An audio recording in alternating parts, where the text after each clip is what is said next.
Assalamualaikum warahmatullahi wabarakatuh. Jumpa lagi di channel kesayangan kita semua, Saidi Al-Hadi.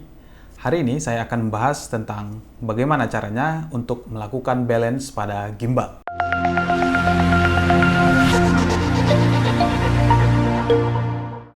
Hal pertama yang harus kamu pastikan adalah bahwa beban kameramu itu sesuai dengan maksimal payload yang bisa ditanggung oleh gimbal yang kamu miliki. Karena kalau tidak sesuai dengan spesifikasi gimbal akan merusak gimbal itu lebih cepat. Jadi kalau misalnya maksimal gimbal itu 3 kilo, jangan pakai kamera yang 4 kilo.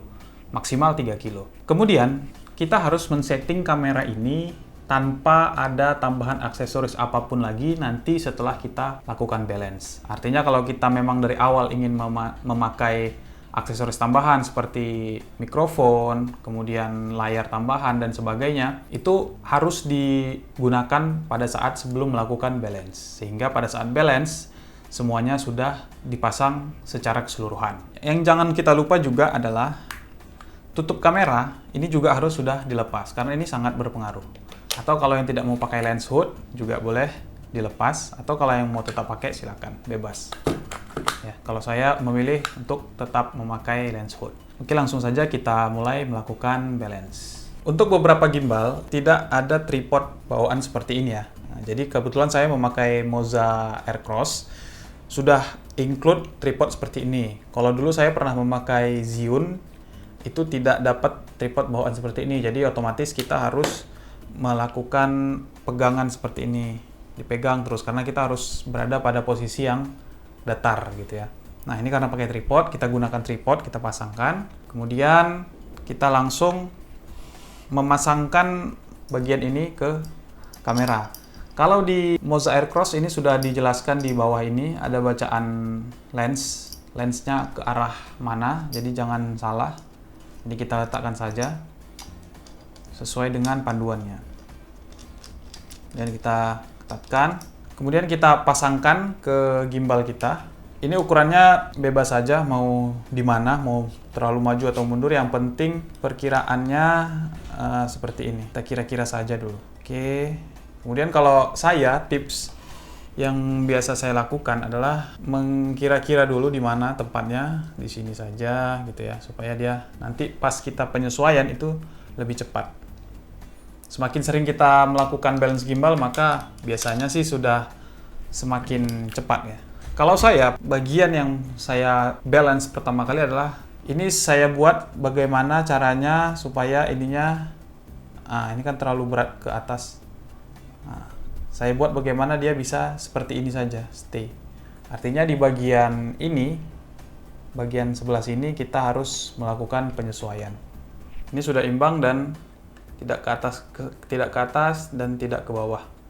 Jadi dia sudah seimbang di posisi yang ini. Oke, tahap pertama selesai. Saya seperti itu dulu biasanya. Kemudian tahap yang kedua adalah menyesuaikan ininya. Kita buat kameranya seperti ini, kemudian kita pastikan dia tidak ke belakang atau tidak ke depan. Nah, ini karena terlalu dia ke belakang, maka posisi kamera ini kita harus buat lebih ke depan. Nah, oke, tidak perlu diketatkan dulu. Nah, ini sudah seimbang. Nah, oke, ternyata masih terlalu ke depan. Kita mundurkan sedikit demi sedikit ya. Kalau bisa mili per mili kita coba.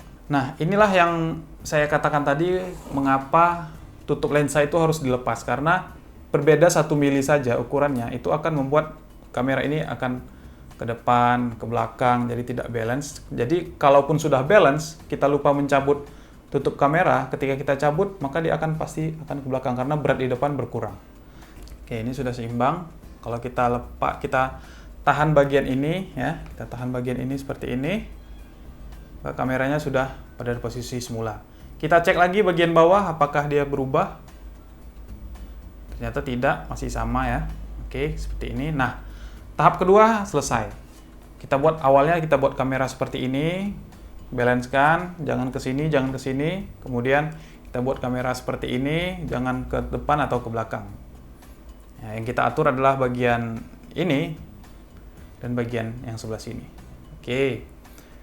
Kemudian yang ketiga, bagian motor yang ini. Nah, ini juga kita balance-kan seperti ini. Oke. dia tidak ke sini atau tidak ke sini. Nah, karena ini kita lepas miring ke sini, kita harus menggesernya ke sebelah kanan, bagian yang belakang ini. Oke, kita geser ke sebelah kanan saya maksudnya, secara perlahan.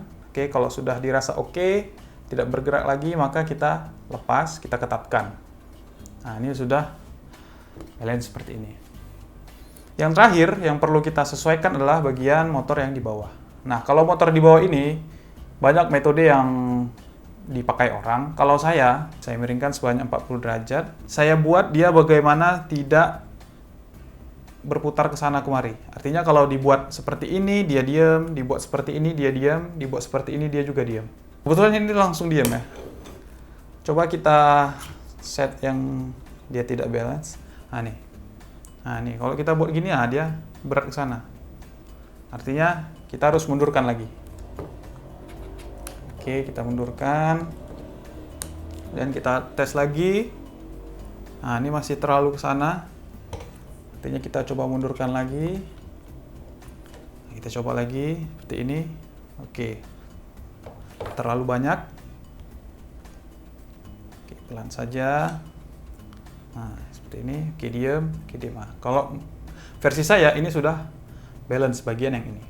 Nah, goalnya adalah untuk mengetahui kita ini sudah balance atau tidak. Kamera ini, gimbal ini, ketika kita posisikan seperti apapun, dia diam pada tempatnya. Kalau kita buat kamera itu seperti ini, misalnya, dia diam. Nah, tidak kemana-mana. Kalau seperti ini juga, dia diam aja. Seperti ini lagi, diam. Seperti ini, diam. Walaupun ada pergerakan sangat sedikit dan sangat pelan, itu sebenarnya tidak menjadi masalah. Ada beberapa mili bagian yang tidak balance dengan sempurna dari tahap awal tadi, tapi menurut saya ini sudah cukup balance dan gimbal sudah bisa dihidupkan. Intinya jangan ada pergerakan yang terlalu kuat. Misalnya kita buat seperti ini, dia langsung balik seperti ini, kemudian kita buat seperti ini, dia langsung balik ke atas. Nah, itu tanda-tanda tidak balance. Pastikan semua baut sudah. Kalau sudah posisi balance seperti ini, kita boleh menandai bagian-bagian yang ada di gimbal ini. Karena di sini sudah ada tertera milinya. Kita boleh stabilo atau spidol untuk next time ketika kita melakukan balance pada gimbal itu tidak memakan waktu yang lama. Karena mungkin setup kamera kita sama gitu ya. Nah, kalau sudah seperti ini, saya menganggapnya ini sudah cukup balance. Ya. Tidak ada pergerakan yang begitu berarti, sehingga kita sudah ready untuk melakukan on pada gimbal. Nah, sudah ready. Oke, gimbal sudah hidup. Iya, kita tinggal menggunakannya sesuai dengan kebutuhan kita. Oke, seperti ini. Oke, ya ini. Oke, gimbal sudah bekerja dengan baik. Oke. Nah, bagi teman-teman yang belum menonton video tentang penggunaan gimbal, saya sudah mengulasnya, alasan-alasan kita untuk menggunakan gimbal. Linknya ada di sebelah sini. Intinya, proses melakukan balance gimbal ini kita gunakan secara baik dan secara tepat untuk memperpanjang umur gimbal kita.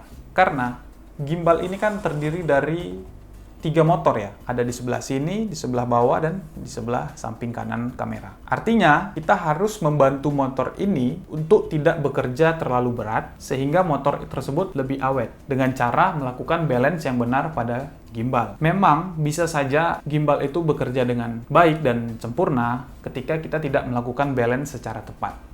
Tapi mungkin akan membuat motor bekerja lebih keras sehingga umur motor tidak begitu lama. Nah, ada baiknya kita mengetahui cara melakukan balance pada gimbal dengan baik dan benar sehingga gimbal kita awet, pergerakannya lebih smooth tentunya, dan tujuan kita menggunakan gimbal itu semakin baik dan tepat. Oke, itulah tadi cara melakukan balance pada gimbal versi saya sendiri. Banyak sekali sebenarnya metode yang dilakukan oleh para videographer untuk melakukan balance gimbal, tapi tujuannya adalah membuat motor tidak bekerja terlalu berat dan gimbal bekerja dengan sempurna. Terima kasih sudah menonton, mudah-mudahan bermanfaat. Jangan lupa subscribe dan komen. Wassalamualaikum warahmatullahi wabarakatuh.